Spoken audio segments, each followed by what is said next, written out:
అనంతతో అంతరంగం కార్యక్రమానికి స్వాగతం.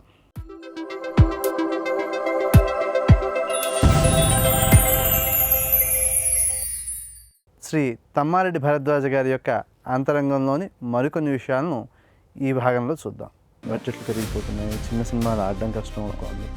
మన ప్రయత్నం మనం చేస్తామంటే జరుగుతూ ఉంటుంది. మీరు రాజకీయాల్లోకి వెళ్ళడానికి ఎందుకు ఆలోచించలేదు? నీతిమంతుడిని నేను ఒక్కడనే ధర్మం చేస్తున్నాను. అప్పటి వాళ్ళు ఎవరు బాగా మీకు నచ్చారు, ఇప్పుడు వాళ్ళు ఎవరు నచ్చారు? రామారావు ఏమంటివి ఇప్పుడు వస్తే ఇండస్ట్రీలో మనకి ఇన్వెస్ట్మెంట్లు అనేవి సహజంగా పెరుగుతున్నాయి కనిపిస్తోంది. బడ్జెట్లు పెరిగిపోతున్నాయి, చిన్న సినిమాలు ఆడడం కష్టం అవుతుంది. ఈ మాట అంటే మళ్ళీ చిన్న సినిమాల్లో కంటెంట్ ఉంటే అవి కూడా డెఫినెట్గా హిట్ అవుతాయని కూడా ఉదాహరణలు కనిపిస్తున్నాయి. జస్ట్ ఫ్యూ ల్యాక్స్ ఇన్వెస్ట్ చేసి కోట్లలో సంపాదించిన సినిమాలు కూడా ఉన్నాయి. అలాగా ప్రస్తుతం పెరుగుతున్న ఇండస్ట్రీలో పెద్దవాళ్ళ యొక్క పాత్ర, ప్రధానంగా రాజకీయ నాయకులు అని ఎవరైతే ఇన్వెస్ట్మెంట్స్కి సిద్ధపడుతున్నారో వాళ్ళ యొక్క ఇన్వాల్వ్మెంట్ వల్ల ఓవరాల్గా ఇండస్ట్రీ మీద కూడా ఇంపాక్ట్ పెరుగుతోంది అనే భావాలు కొంచెం కనిపిస్తున్నాయి. అవన్నీ లేవండి, నా బోగస్ మాట్లాడాను.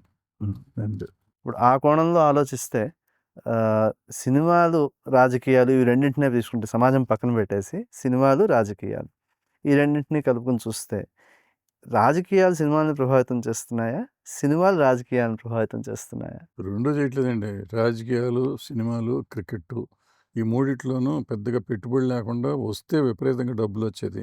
సో మనిషికి ఆశ పుడుతుంది కాబట్టి ఈ మూడింటి కోసం ప్రయత్నం చేస్తుంటారు ఈ దేశంలో. ఇది చేసి అఫ్కోర్స్ క్రికెట్ కొంచెం ఖర్చు అవుతుంది, ఎందుకంటే ప్రాక్టీస్ చేయడానికి దానికి అది కొంత ఖర్చుతో కూడిన ఇది దానికి మాత్రం. బట్ అది కూడా ఎవరు పడితే వాళ్ళు వచ్చేసే అవకాశం ఉంది. అంటే టాలెంట్ ఉంటే విపరీతంగా సంపాదించవచ్చు ఉంది. ఇప్పుడు కొత్తగా ఐపీఎల్ అయ్యి వచ్చినాడు. ఈ సినిమాలు, రాజకీయాలు అయితే అసలు ఏం పెట్టుబడులు అక్కర్లేదు. మన ప్రయత్నం మనం చేస్తామంటే జరుగుతూ ఉంటుంది. సినిమా తీయాలనే కోరిక వస్తే తప్ప మిగిలిన టెక్నీషియన్స్ అందరూ ఫ్రీగా వచ్చేవాళ్ళేగా. వాళ్ళకేం ఖర్చు పెట్టుకుని దీంట్లో ఈ ఇండస్ట్రీలో ఎంటర్ అయ్యేవాళ్ళు కాదు. సో సినిమా తీసేవాళ్ళు ప్రొడ్యూసర్లతో ఒకటే ప్రాబ్లం, మిగతా వాళ్ళంతా. రాజకీయాలు కూడా అంతే. వాళ్ళు పెట్టుబడి పెట్టి వచ్చేవాళ్ళు కొంతమంది ఏమీ లేకుండా వచ్చేవాళ్ళు. మోడీ గారే ఉన్నారు ప్రధానమంత్రి, ఆయన ఏమీ లేకుండా ప్రధానమంత్రి అయ్యారు. ఈ రేవంత్ రెడ్డి గారు ఉన్నారు ఇక్కడ, ఆయన స్కూల్ మాస్టర్ కొడుకు. అలాగే చంద్రబాబు నాయుడు గారు ఉన్నారు, ఆయన కూడా 2 ఎకరాల రైతు కొడుకు. వీళ్ళంతా ముఖ్యమంత్రులు అయ్యారు కదా, సీఎం ప్రధానమంత్రులు అవుతున్నారు కదా.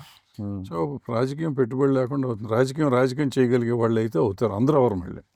బట్ వాళ్ళని చూసి మనం వచ్చేస్తాం, వాళ్ళని చూసి మనం తయారవుతాం.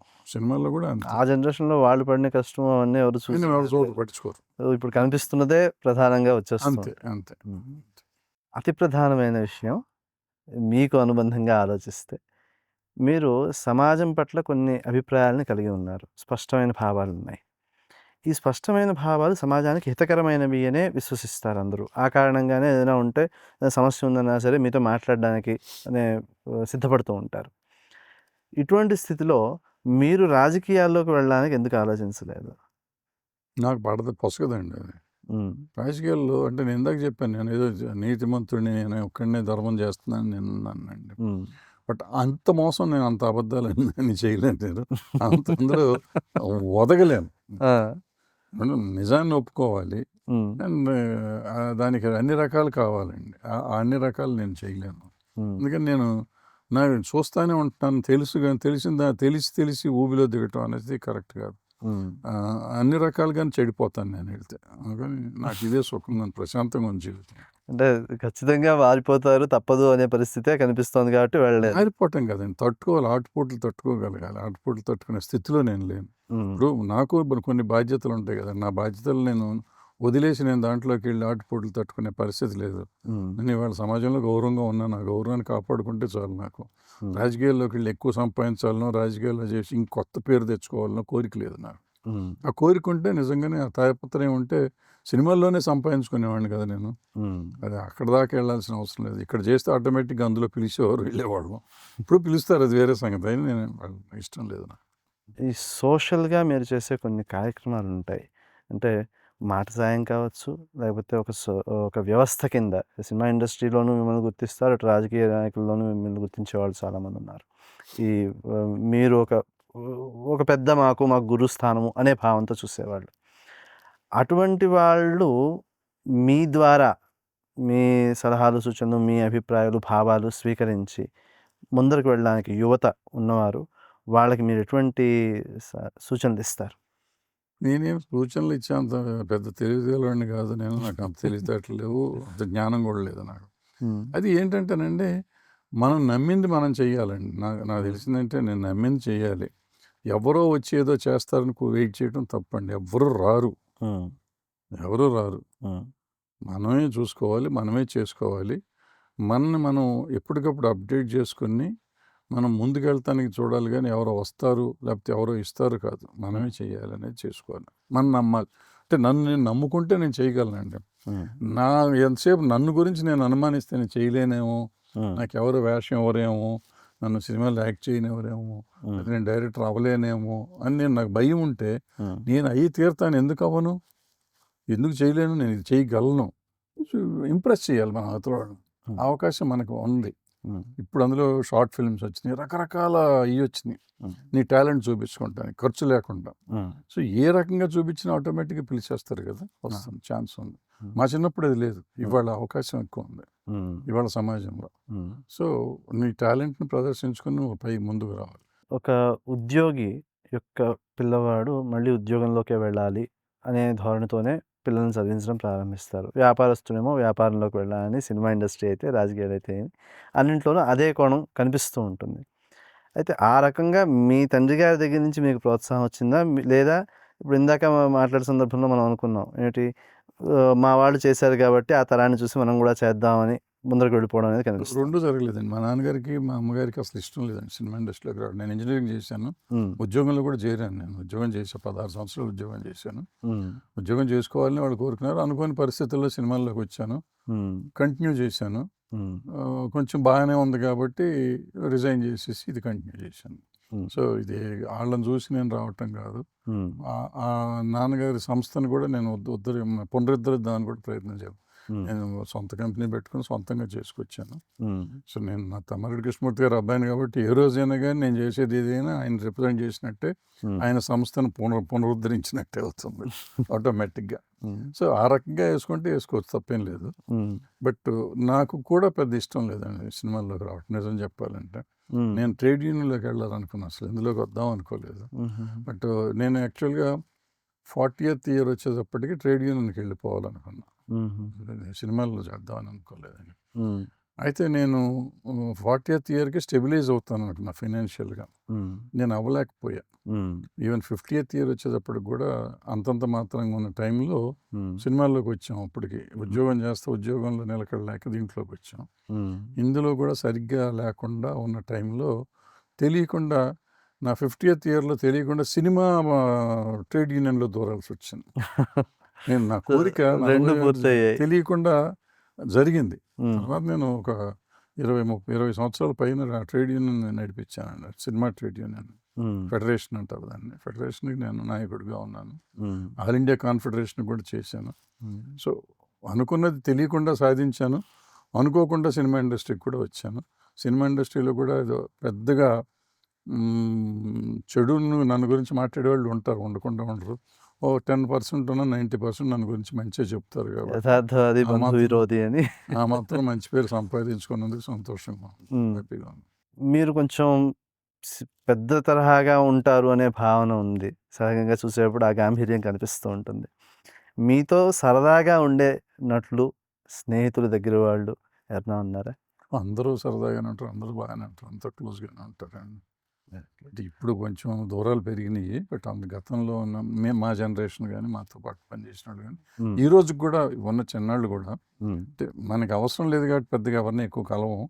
కలిస్తే ఆప్యాయంగా ఎప్పుడు చాలా బాగుంటారు అందరూ. సో అదేమీ లేదండి. ఓకే, ఇప్పుడు ఇండస్ట్రీ నుంచి మీరు రిటైర్మెంట్ తీసుకుందాం అనుకోవాలా, లేకపోతే సినిమాలు చేద్దామని ఆలోచన ఉందా? సినిమా వాళ్ళకి రిటైర్మెంట్ లేదండి. సినిమా వాళ్ళకి రిటైర్మెంట్ ఎప్పుడు ఉండదు, జరుగుతూనే ఉంటుంది. ఇప్పుడు కొత్త సినిమాలు మీద నుంచి అవకాశం ఉన్నప్పుడల్లా సినిమాలు తీస్తాం కూడా. సినీ రంగంలో నటన విషయంలో మీకు నచ్చిన వాళ్ళు, మీ సమయంలో పెద్ద హీరోలు ఎవరైతే ఉన్నారో వాళ్ళు, ఇప్పుడు కొత్తగా వస్తున్న వాళ్ళు, అప్పటి వాళ్ళు ఎవరు బాగా మీకు నచ్చారు, ఇప్పుడు వాళ్ళు ఎవరు నచ్చారు?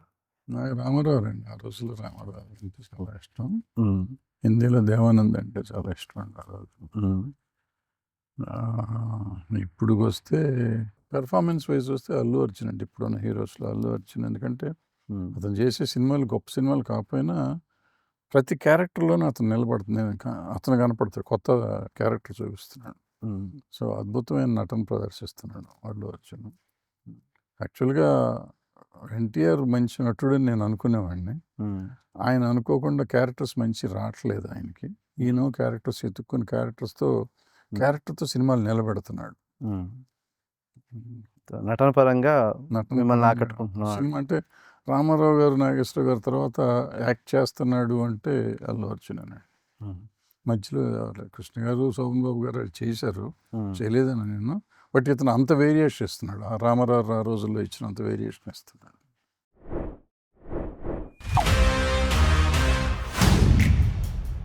देख रहा है विनो। मुझे ये चाहिए सिद्धप्पा जी। ले लो।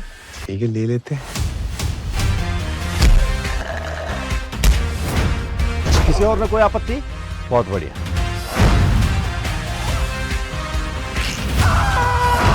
सर ये सब कनेक्टेड है। क्या कनेक्शन है?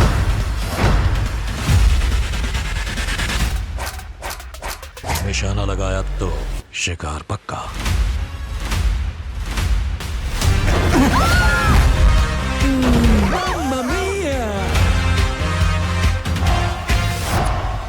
इस गद्दी की गरिमा इस पर बैठने वाले से होती है। Hi, this is Rana Daggubati.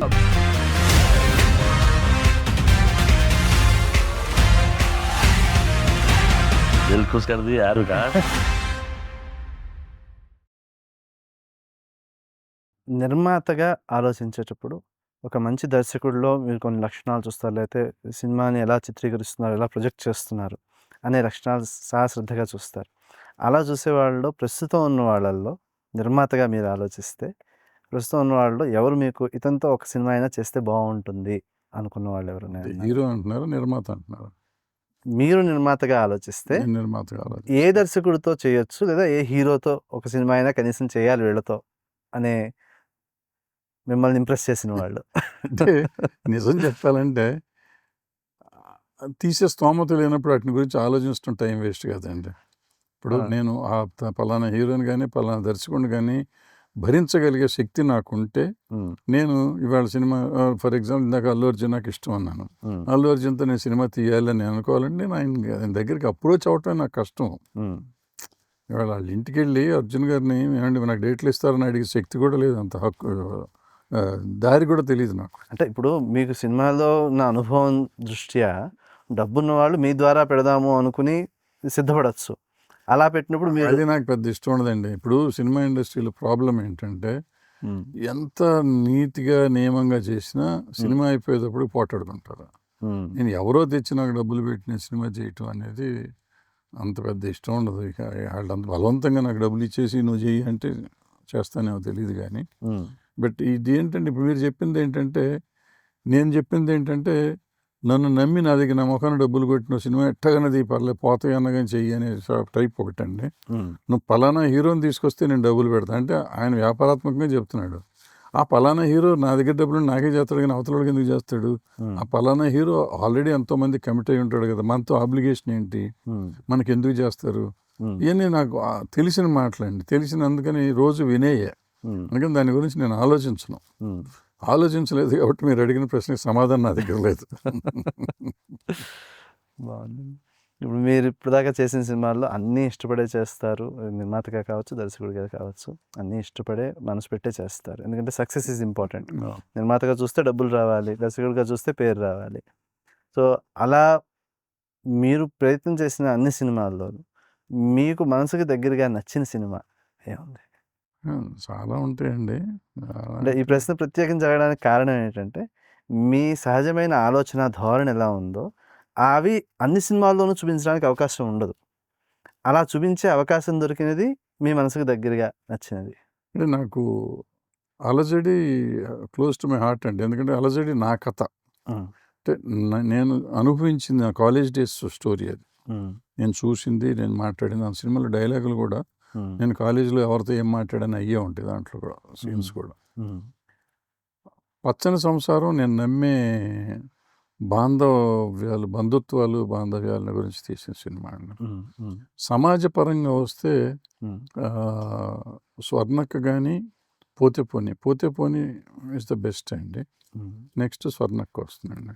ఈ 4 సినిమాలు నేను నమ్మిన సిద్ధాంతాలు కానీ, నేను నమ్మింది కానీ, లేకపోతే నాకు సంబంధించింది కానీ అండి ఈ 4 సినిమాలు. మిగిలిన సినిమాలు కూడా నేను నాకు తెలిసినంతవరకు తీశాను కానీ ఇది కన్విక్షన్తో తీసిన ఈ 4 సినిమాలు. అన్ఫార్చునేట్గా పోని ఆడలేదు సినిమా కానీ, బట్ నాకు బాగా ఇష్టమైన సినిమా. సహజంగా ఈ కమ్యూనిస్ట్ భావాలు అనే కోణంలోనే మిమ్మల్ని ఎక్కువగా చూపిస్తూ ఉంటారు చాలా సందర్భాల్లో. ముఖస్థుతి లేకుండా మీరు ఓపెన్గా మాట్లాడడం అనేది కూడా అటువంటి ఇమేజ్నే క్రియేట్ చేస్తూ ఉంటుంది. అటువంటి మీకు దైవం యందు విశ్వాసము, భక్తి అనే విషయాల్లో మీ జీవనంలో మీకున్న అనుభూతులు లేదా మీరు అనుసరించే విషయాలు? అంటే నేను దేవుడిని నమ్మి దేవుడికి దండం పెట్టాలి, లేకపోతే దైవము అనేది అయితే నాకు పెద్దగా లేదండి. నాకు లేదు. బట్ మా ఆవిడకి చాలా భక్తి ఉంటుందండి. ఆవిడ గుడికి రమ్మంటే ఆవిడతో పాటు వెళ్తానండి. అంత మట్టుకు నేను చేస్తాను. నేను నమ్మేది ఏంటంటేనండి, నేను దేవుడిని నమ్ముతాను. ఫర్ ఎగ్జాంపుల్ అనుకుందాం, దేవుడిని నమ్మితే దేవుడు చెప్పినవన్నీ, అంటే ఆయన అనుకున్నవన్నీ, ఆయన భగవద్గీతలో ఆయన చెప్పినవన్నీ మనం ఆచరిస్తే ఆయన ఇంకా నమ్మక్కర్లేదు కదా. సో నేను ఎంతవరకు ఒక నమ్మకం, నాకు వచ్చిన నమ్మకం అంటే కృష్ణుడు ఆయన నమ్మిని చెప్పాడు, ఆయన ఇట్లా చేస్తే బాగుంటుంది సమాజానికి అని ఆయన చెప్పాడు. ఆ రోజుల్లో కండిషన్స్ అయ్యి, ఈరోజు కండిషన్స్కి నాకు నచ్చినవి నేను చేస్తున్నాను. సో నేను దేవుడి కోసం దేవుడిని భయపడో లేదు. దేవుడు అంటే గౌరవం. ఎందుకంటే సృష్టి భగవంతుడు ఉన్నాడని నమ్మేవాడికి నమ్మనివాడికి సృష్టి అనేది నమ్మాలి కదండి. సృష్టి ఉంది, నేను సృష్టి అంటాను, మీరు భగవంతుడు అంటారు. నేను సృష్టిని నమ్ముతాను.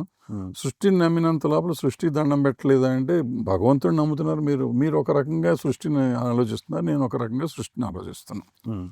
సో ఇద్దరం సృష్టి ధర్మానికి బద్దులమే కదా. ఎందుకంటే దేవుడు నమ్మానా నమ్మలేదా అనేది పెద్ద అవసరం లేదు. సృష్టిని నమ్ముతాను నేను. సృష్టితో పాటు వెళ్ళాలి. సృష్టిలో సహజంగా ఏది మంచి అన్నదే దేవుడు చెప్తాడని నేను నమ్ముతానండి. ఇప్పుడు దేవుడు అంటారు కదా, దేవుడు ఏ రోజు మంచి చేయొద్దని చెప్పలేదండి, చెప్పడు. దేవుడు అనేవాడు నిజంగా దేవుడు ఉంటే దేవుడు తప్పు చేయండి అని చెప్పడు, మంచి చేయండి అంటాడు. సాటి మనిషిని గౌరవించమంటాడు, అన్నం లేనివాడికి అన్నం పెట్టమంటాడు, ఎవరినైనా అభివృద్ధి చేయమంటారు, అంతే చెప్తారు కదా దేవుడు అనేవాడు. సో అది సహజ సిద్ధమైనయే కదా, దాంట్లో తప్పే ఉంది. సో అందుకని దేవుడు లేడని మనం వితండవాదం వాదించాల్సిన అవసరం లేదు. నమ్మేవాళ్ళు నమ్మారు, నమ్మని వాళ్ళు నమ్మారు. నమ్మకపోయినా మనం ఇది ఆచరిస్తే చాలు కదా. నాకు తెలిసినంత వరకు నేను నమ్మే దేవుడు ఏమి కావాలనుకుంటాడో దాన్ని ఆచరిస్తానికి ప్రయత్నం అయితే చేస్తాను. నేను దేవుడికి దండం పెడతానా పెట్టను. అంటే మా ఆవిడతో వెళ్ళినప్పుడు మీరంతా దండం పెడతా నేను ఒక్కడిని పెట్టుకుంటే పిచ్చిమోకం వేసుకుని చూస్తే బాగోదు కదా, నేను దండం పెట్టొస్తాను. వ్యతిరేకించరు అలా అని ప్రత్యేకించి దైవం వ్యతిరేకించాలి. ఎందుకు వ్యతిరేకించాలి? ఇవాళ సమాజానికి అది ముఖ్యమైన విషయం కాదు కదా. దేవుడు లేడు సార్ నాకు, మీరు దేవుడు ఉన్నాడు, దేవుడు ఉన్నాడు లేడు అని చర్చించుకోవటం వల్ల మనకేమైనా లాభం ఉందా? విశ్వసించినందువలన నష్టం. ఏ మార్గంలో వెళితే మంచిదని అక్కడ చెప్పారో అక్కడ ఉంది లేదు అనేది అంత సంబంధం లేకుండా ఆ మార్గంలో వెళ్ళిపోతే వెళ్ళాలి కదా. ఆ మార్గమే సరైన మార్గం ఎప్పుడైనా కానీ. ఆ సరైన మార్గంలో వెళ్తానికి ప్రయత్నించు. నువ్వు దేవుడిని నమ్ముతున్నానని చెప్పేది ప్రయత్నించకపోవడం నీ తప్పే, నువ్వు దుర్మార్గుడు. అప్పుడు నేను దేవుళ్ళు నమ్మిన నమ్మపోయినా ఆ మార్గంలో వెళ్తాను, నేను మంచివాడిని. సో అందరం సన్మార్గంలో వెళ్తానికి సన్మార్గంలో ఉన్న ప్రతివాడు దేవుడే. మనిషిలో దేవుడు ఉన్నాడని దేవుడు చెప్పాడు. నా ఉద్దేశం సన్మార్గంలో వెళ్ళే ప్రతి మనిషి దేవుడు కాబట్టి సన్మార్గంలో వెళ్ళే ప్రతి మనిషి దండం పెడతాను. సినిమా సక్సెస్ అవ్వాలన్నా లేకపోతే అందులో లోపాల వలన ఏమైనా ఫెయిల్ అయినా దానికి క్రెడిట్ ఎవరికి ఇవ్వాల్సి ఉంటుంది? డైరెక్టర్ అండి, పూర్తిగా డైరెక్టర్దే బాధ్యత. చాలా వరకు అండి, మెజారిటీ డైరెక్టర్ ఉంటుంది. రకరకాల సమస్యలు ఉంటాయి, బట్ ఏదైనా డైరెక్టర్ మేజర్ అండి. 80% డైరెక్టర్ అండ్ 20% మిగిలిన వాళ్ళు. నీ జీవితానికి నువ్వే బాధ్యుడివి అన్నట్టుగా సినిమాలో ప్రతి యాంగిల్ ఆయన కంట్రోల్లోనే ఉంటుంది కాబట్టి ఆయనదే పూర్తి బాధ్యత. అవును. మీరు ఇండస్ట్రీలోకి వద్దాం అనుకుంటే ఇందాక అన్నది మీ నాన్నగారు దాన్ని అవును. ప్రోత్సహించలేదని చెప్పారు. వచ్చిన తర్వాత ఒడిదుడుకులు ఏవో ఒకటి కనిపిస్తూనే ఉంటాయి తెలిసినవే. వారికి అందులో అనుభవం ఉంది. వారిని మీరు ఆశ్రయించి లేదా సలహాలు తీసుకోవడం విషయంలో కానీ, లేదా ఆయన స్వయంగా మీకేమైనా ఈ విషయంలో చెప్పడం కానీ, ఎందుకంటే వద్దన్న పని చేశారు. అంటే వద్దని చెప్పారు కాబట్టి వద్దన్న పని చేశారు కాబట్టి ఆ తర్వాత సహకరించడానికి సహజంగా కొడుకు కాబట్టి సహకరిస్తారు. అటువంటి ఘటనలు ఏమైనా ప్రత్యేకించి ఉన్నాయా? ఏం లేదండి, సహకారం అంటే ఇప్పుడు నా డౌట్లు వస్తే నేను అడిగిన రోజులు ఉన్నాయి, ఆయన అప్పటికి చెప్పిన రోజులు ఉన్నాయి, తర్వాత నేను దెబ్బతిన్నప్పుడు వాళ్ళు నన్ను ఆదుకున్న రోజులు ఉన్నాయి, మళ్ళీ నేను సక్సెస్ సాధించినాక నన్ను మెచ్చుకున్న రోజులు ఉన్నాయి. ఈ ఒడిదుడుకులు చాలా ఉన్నాయి కాబట్టి నా జీవితంలో సినిమా అప్పుడు మా తల్లిదండ్రులు కానీ మా అత్తమామలు కానీ నన్ను చాలా ఆదుకున్నారు చాలా సమస్య సందర్భాల్లో. వాళ్ళు ఎవరు లేకుండా మనం ఏం లేవండి. నా భార్య పిల్లలు కానీ వీళ్ళందరూ వాళ్ళు నేను ఉన్నానంటే అఫ్కోర్స్ నా ఇండస్ట్రీలో ఉన్న వర్కర్స్ కానీ సాటి నిర్మాతలు కానీ టెక్నీషియన్స్ కానీ అందరూ ఒకళ్ళని కాదండి, మిత్రులు కాలేజ్ మిత్రులు కానీ ఎందరో, ఒకళ్ళు ఇద్దరు నేను చెప్పలేను. వీళ్ళందరి సహాయ సహకారాలు కానీ లేకపోతే వాళ్ళ ఆశీర్వాదాలు కానీ వాళ్ళ సలహాలు కానీ నన్ను నిలబెట్టినాయి. ఇప్పుడు నేను వాడు మంచిగా ఉన్నానంటే ఇంతమంది నా వెనకాల ఉన్నారు, వాళ్ళు లేకుండా లేను. నేను ఒక్కడినే సాధించాననేది పొరపాటు. అది వీళ్ళంతా లేకపోతే ఏ రోజు నేను వెళ్ళిపోవాలి. ఎందుకంటే నేను పడ్డన్ని కష్టాలుగా నేను తగిలిన దెబ్బలు కానీ ఎవరికి తగిలి ఉండవు. బట్ ఇన్ని దెబ్బలు తట్టుకున్నానంటే వీళ్ళందరూ, నేను ఇప్పుడు చెప్పిన వాళ్ళందరూ నాకు తోడు నీడుగానే ఉన్నారు. ఒక రకంగా చెప్పాలి. ప్రస్తుత రాజకీయాల్లో మనకు ప్రధానంగా ఈ విడిపోయిన 2 తెలుగు రాష్ట్రాలు చాలా ముఖ్యమైనవి కాబట్టి ఇప్పుడున్న రాజకీయ పరిస్థితుల గురించి మీ అభిప్రాయం ఏమిటి? నాకు ఇప్పుడు పెద్దగా అభిప్రాయం లేదండి. ఈ వయసులో నేను అరెస్ట్ అవ్వటం నాకు ఇష్టం లేదు. ఎందుకంటే ఏం మాట్లాడినా అరెస్ట్ చేసేటట్టున్నారు, ఆ ప్రభుత్వం కానీ ఈ ప్రభుత్వం కానీ. మనకి ఎందుకండి గోల, ప్రశాంతంగా ఉంటే పోతుంది కదా. ఇంకా నాకు 80 ఏళ్ళు వచ్చేస్తున్నాయి, 78 ఏళ్ళు ఇప్పుడు. ఈ వయసులో నేను ఏదో మాట్లాడే వీళ్ళని గురించి, నేను నమ్మిన దాని గురించి మాట్లాడితే డెఫినెట్గా అరెస్ట్ చేస్తారు వీళ్ళు. సో అందుకని నేను మాట్లాడదలుచుకోవాలని. బాగుంది, చాలా చాలా సంతోషం. మీ మనసులో ఉన్న భావాన్ని మాతో పంచుకోవడానికి మీరు వచ్చారు, చాలా సంతోషం అండి. నమస్తే. అనంతో అంతరంగం కార్యక్రమంలో తమ్మారెడ్డి భరద్వాజ్ గారి యొక్క అంతరంగం తెలుసుకున్నాం కదా. మరో విశిష్ట అతిథితో మరోసారి అనంతో అంతరంగం కార్యక్రమంలో మళ్ళీ కలుసుకుందాం.